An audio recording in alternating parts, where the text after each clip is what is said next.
This Kevin with the Pied Piper podcast. How many of you actually follow your doctor's orders? I was watching some YouTube videos and reels on Facebook, and a lot of doctors out there talking about uh, medications. Some of the stuff that we have been taking for a long time, they're now saying we shouldn't take, that there's bad side effects. And man, they list out all the things that's going on with them, and I'm just like going, I've been taking this one for a while, and I never knew about that side effect, so to speak. They make it sound like our doctors have been lying to us.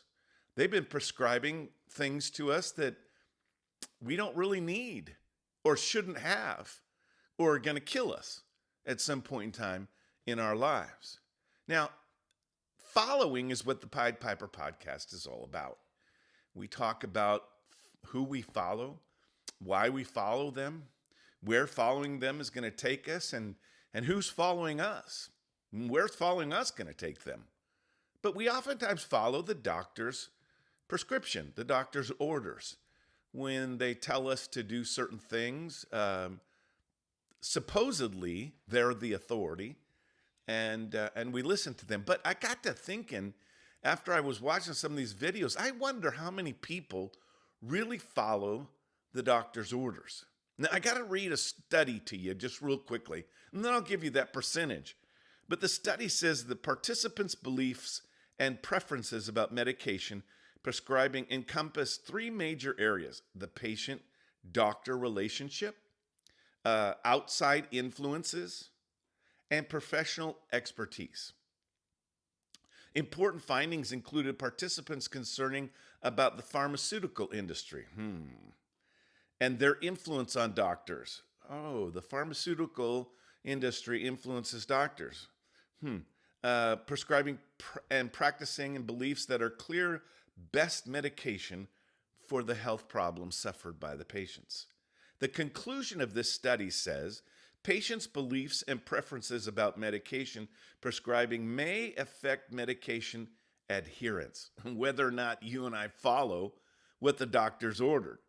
Additional empiric studies, it's a big word, that explore whether doctors' relationships and pharmaceutical representatives impact medication adherence by affecting trust are indicated. So they know that there's a problem there, but they still do it anyways.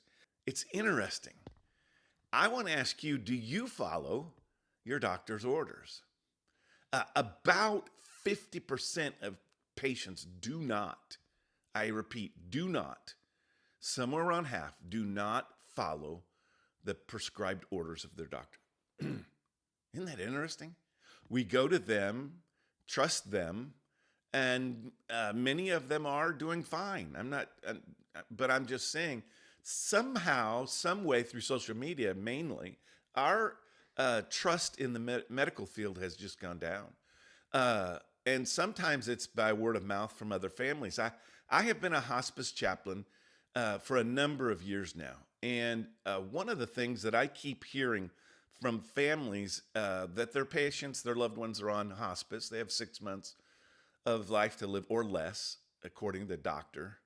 And they have been talking about whether or not in this process that certain things that the doctor prescribed or ordered were things they just didn't believe really helped.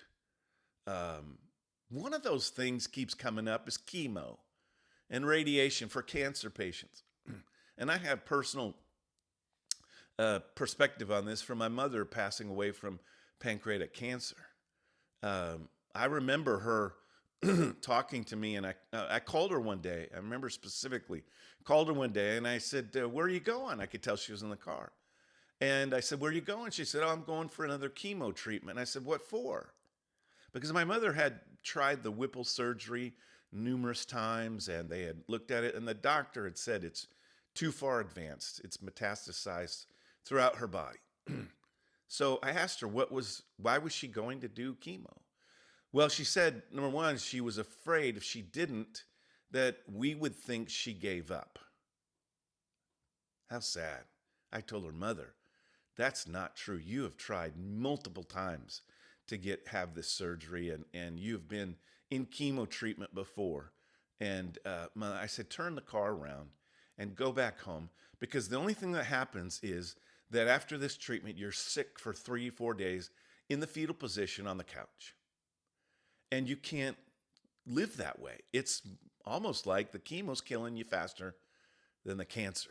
Now, I'm not a medical doctor, but what I'm telling you is that most of the time we follow the doctor's orders.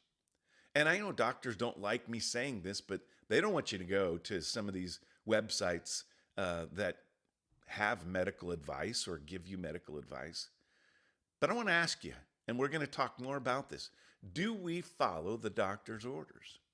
Should we follow the doctor's orders? And I'm going to talk more about this cancer thing and chemo and radiation in the future. Where's my expertise come from? Just personal experience. I'm not a doctor. I don't prescribe. I don't diagnose. But I do know that we don't follow the doctor's orders like they used to. Stick with us, would you? Follow, like, subscribe to the Pied Piper podcast. Like what?